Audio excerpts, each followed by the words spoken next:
What's happening, everybody? So not doing a stream. This is a direct to YouTube video. I don't typically do those, but that's fine. So I wanted to do a bit of an introduction to crafting. I'm not sure how much of a demand there is for this, but I feel like anybody new to the game may want to know kind of what the crafting system's like. So I wanted to break it down kind of individually here. So the way it works is you have each item can have up to 4 slots of an enhancement. Now, unique items cannot. They have pre-generated things that are on them. So whatever the affixes. So you can't actually change unique items, which means that having a whole build out of unique items is probably not going to work. Those familiar with Path of Exile, this feels a little bit like a simpler version of the crafting in that game. So the way this works is when you open the crafting tab, you put an item into this crafting tab, and you have tiers of specific prefixes and suffixes. So you can have 2 prefixes and 2 suffixes. I'll probably go get like a white item to show some of the stuff off in a minute. And so what you can do is that once you have an attribute slotted into a prefix or a suffix, you can then buff it if you want. So let's say, for example, I wanted to increase the critical strike chance on this item. So here I have the prefix critical strike chance, and now in there it says, okay, I'm going to enhance that. You can see here it's put in this item, so the items are dropped. Either you can destroy other items to get them, and I'll talk about that in a second, or you can get them from just random drops from chests and enemies and things like that. They'll be orange and on the ground. And so when you forge it, depending on what you've done to the item, is your chance for success. So right now I have an 80% chance to succeed. Let me go get a white item so we can actually start crafting here. And so you want to find like an item. Now you usually don't want to start with a white item, but just for the sake of this video, I'm going to start with a white item. Unless I can find like a really decent... I'm using that, so I'm not going to go with that. Yeah, I'm going to grab a white. But usually if you can find a blue or a yellow item, so blue means it has 2 affixes, I believe, and then a yellow item is 3 or 4. So blue is 1 or 2, and then yellow is 3 or 4. And then the way this works, and so here I'll just buy these boots to experiment here. So shift right click, and then now when I put them here, they have so they have 2 prefixes available and 2 suffixes available. So now I can put on here anything I want, and you can see here that the type is prefix or suffix, and I can add the item that I want here. And so you can look at things like your character sheet and see, if you want like elemental protection or any of these other protections. You can also do attunement and vitality. Those will also give you those protections. But yeah, basically there are things you can craft for almost any number of things here. So let's say for my character, I want to do some intelligence, right? So I would select intelligence, and I'm going to sort this by name, I guess, or number. I don't know. For some reason, it decided to... It put it here in the modifier item, so that's my intelligence shard. So now it says I have a 100% chance this will succeed, but it will add 5 instability. So when I forge it, so now this item has... Which I thought they started showing... Yeah, so if I alt... Here, I have 5 instability. So if you start with an item that already has stats on it that you're looking for, that instability number will start at 0. So if you can find an item that has all the affixes that you want on it, improving it will be much easier. If you want to modify the instability, you can do that as well.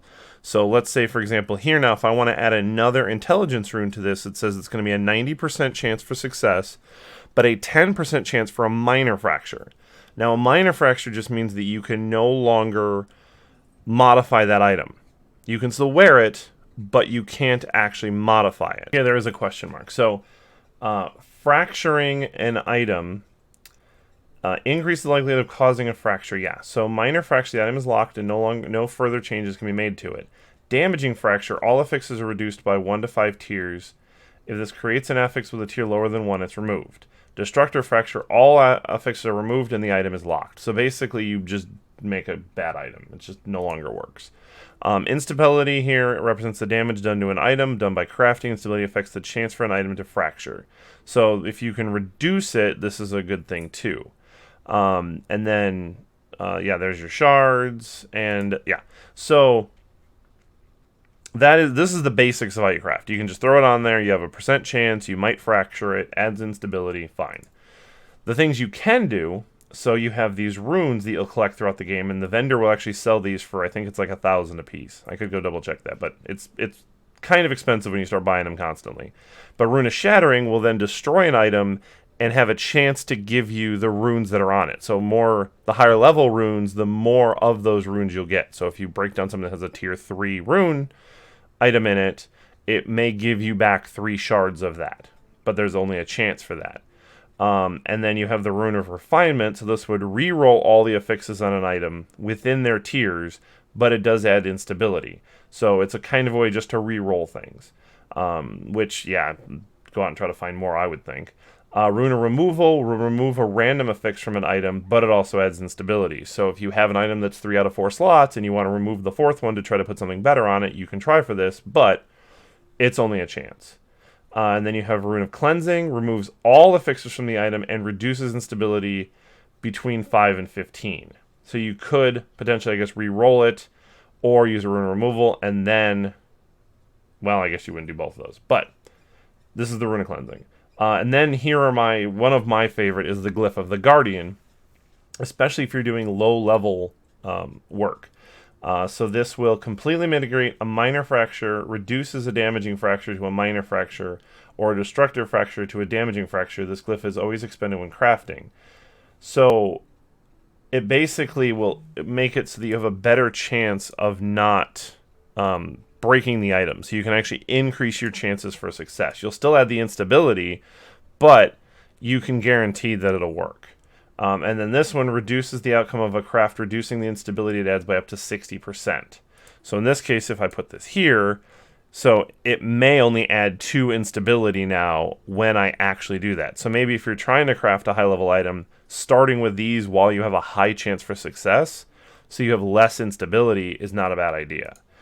So yeah, like for example, I could do this. And then, what are my boots right now? So they're increased armor and vitality. So they're not actually that great. So I could make some decent boots here for what I may want. So what I want to do is now, let's say I want to add vitality. So I have a 95% chance for success. Boom, succeeded. So now I have 2 prefixes. So now I can only put on new suffixes. And those are going to be a lot of times like your protections and things like that. So I could add armor, chance to slow attackers, cold protection, things like that. So maybe I'll put on some elemental protection. Let's reduce the... There we go. And then maybe I'll throw on movement speed. Does that sound good? Yeah, let's do movement speed. Why not? And then let's see if we can reduce that instability.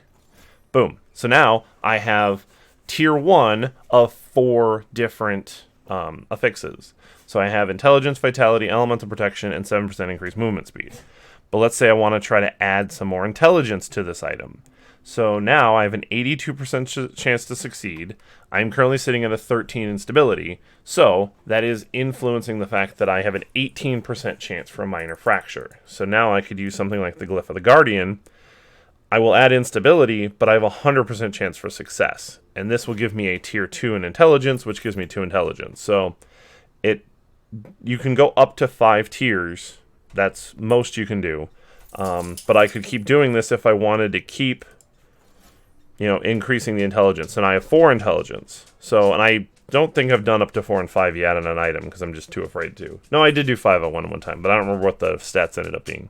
And then in this case, but the nice thing is, yeah, adding intelligence says that it has a much higher chance for minor and damaging fracture, but since vitality is only at a tier 1, it actually gives me less chance of damaging it because I'm not trying to improve a specific quality. And that's going to be true about any of these. But once I move one to a tier 2, so let's say I take vitality and let's do Glyph of the Guardian and do that, now it has a 62% chance. Intellect has a 57% chance. My instability is sitting at 28, which is huge. So now if I want to do Vitality and do Glyph of the Guardian, I have an 80% chance for this to succeed, versus if I did movement speed, I have a 92% chance. So it's really up to you. I mean, obviously right now this is only going to be a minor fracture, which, okay, if it fractures, I still get the bonus, but then I can't craft it anymore. Versus if I do here, I have a 13% chance for minor. So it's not actually that bad. But let's say I do minor movement speed, and we do Guardian, and let's do Elemental Protection to just bring this up to a fully Tier 2 item. I can still wear it. That's good. Because they did level gate some of the... Yeah, like here, I can't even add Intelligence because it needs to be level 20. I need to be level 29 to be able to reforge that item. And you can even see here, now that I've gotten this much crafting on it, I have a 40% chance for success, 25 for minor fracture, 25 for damaging. So I have like a half... It's a 50-50 shot whether or not I'm actually going to be able to still use this item. Well, I guess I'll still be able to use it, but a half a chance that I'm not going to be able to craft it anymore. And I have a 25 or 1 in 4 chance that it might actually lower one of these stats that I've been working on the next time I try to improve it. So that's yeah, that's really fun about that. But that's really the basics of it. So I mean, you can play around with these things and do them however you want. Obviously, there's ways to do things. If you want to make a better gamble, sometimes adding this Glyph of Instability is probably better lower on if you're trying to make a much stronger item from scratch.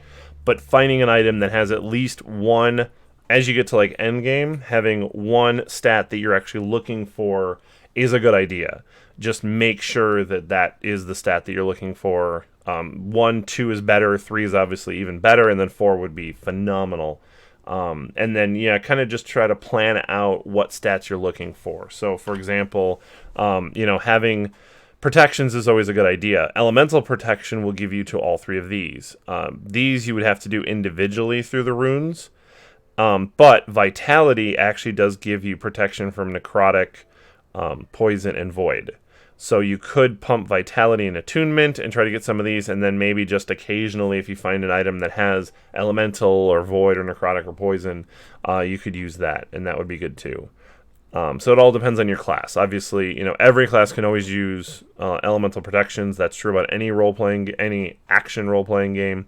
And then if you want health, if you want mana, I don't know if there is mana restoration. Okay. I know there's plus to mana, so... there's a health restoration. I'm sure there's got to be a mana. Maybe not. I thought there was, but maybe either that or I don't have any yet. I mean, that's always true, but... I mean, I have quite a few, but... and you'll see that you'll get a bunch of these as you're kind of traveling. I always try to make it a point that to grab any of these things. But yeah, so that's it for crafting. Like I said, yeah, it's pretty much a simplified version of the Path of Exile crafting where you don't need a bunch of really crazy stuff. So, yeah, hopefully that helps. And if it does, like, comment, subscribe, I guess. Twitch, I try to stream, usually Tuesday and Thursday. We have a podcast, through Infinity's End Gaming. It's called Flux Campaign. So check it out. And, yeah, leave comments, like if you like it. And if you want any other types of videos, let me know. I love this game, and I need more reasons to play it because, I mean, the end game's fun, but it can get tedious at times. So we'll see. Yeah, have a good day.